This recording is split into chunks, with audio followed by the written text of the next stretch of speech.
ಹೊಳಲ್ಕೆರೆ ಪಟ್ಟಣದ ಬಾಲಭವನದಲ್ಲಿ ಹೊಳಲ್ಕೆರೆ ರೋಟರಿ ಸಂಸ್ಥೆ ವತಿಯಿಂದ ಹಮ್ಮಿಕೊಂಡಿದ್ದ ಉಚಿತ ಆರೋಗ್ಯ ಶಿಬಿರಕ್ಕೆ ಹೊಳಲ್ಕೆರೆ ರೋಟರಿ ಸಂಸ್ಥೆ ಅಧ್ಯಕ್ಷರಾದ ಕೆ ಖ್ಯಾತಪ್ಪ ಚಾಲನೆ ನೀಡಿ ಮಾತನಾಡಿದ ಅವರು, ರೋಟರಿ ಸಂಸ್ಥೆಯು 119ನೇ ಸ್ಥಾಪನಾ ದಿನಾಚರಣೆ ಅಂಗವಾಗಿ ಉಚಿತ ಶಿಬಿರವನ್ನು ಹಮ್ಮಿಕೊಳ್ಳಲಾಗಿದೆ. ಇದರ ಸದುಪಯೋಗವನ್ನು ಎಲ್ಲರೂ ಪಡೆದುಕೊಳ್ಳಬೇಕು ಎಂದು ತಿಳಿಸಿದರು. 19 ವರ್ಷಕ್ಕೆ ಪಾದಾರ್ಪಣೆ ಮಾಡ್ತಾ ಇದೆ. ಅದು ಸಲುವಾಗಿ ನಮ್ಮ ಕೆಜಿ ಸಾಹೇಬರು ಅವ್ರಿಗೆ ಕಾಂಟ್ಯಾಕ್ಟ್ ಮಾಡಿದಾಗ ಅವರಿಗೆ ನಾರಾಯಣ ಆಸ್ಪತ್ರೆ ಆಡಳಿತ ಮಂಡಳಿ ಕಾಂಟ್ಯಾಕ್ಟ್ ಮಾಡಿದಾಗ ಆಯಿತು ನೀವು ಡೇಟ್ ಕೊಡಿ ಅಂತೇಳಿ ಇದೇ ಡೇಟಿಗೆ ಅವ್ರು ಡೇಟ್ ಕೊಟ್ಟಿದ್ದಾರೆ. ಅವರ ಆಡಳಿತ ಮಂಡಳಿ ಶಿಲ್ಪಾ ಮೇಡಮು, ಗಣೇಶ್ ಸಾರು, ಫಾತಿಮಾ ಮೇಡಮು, ಸಿಬ್ಬಂದಿ ಮೊದಲನೇದಾಗಿ ಅಭಿನಂದನೆ ಸಲ್ಲಿಸ್ತಾರೆ.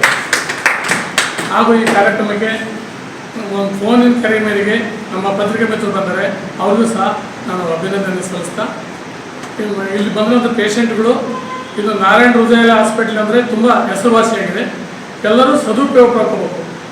ಏನಿದ್ರು ಸಮಾಧಾನದಾಗೆ ಬಂದು ಡಾಕ್ಟ್ರ್ ಕೇಳಿ ಏನು ಬೇಕೋ ಅವ್ರು ಸಮಾಲೋಚನೆ ಮಾಡ್ತಾರೆ, ಇದು ಮಾಡ್ತಾರೆ, ನೋಡಿ ಇದು ಮಾಡ್ಕೋಬೇಕಾಗಿ ನಾನು ಹೇಳ್ತಾ ನನ್ನ ಅಧ್ಯಕ್ಷರು ಅಷ್ಟೇ.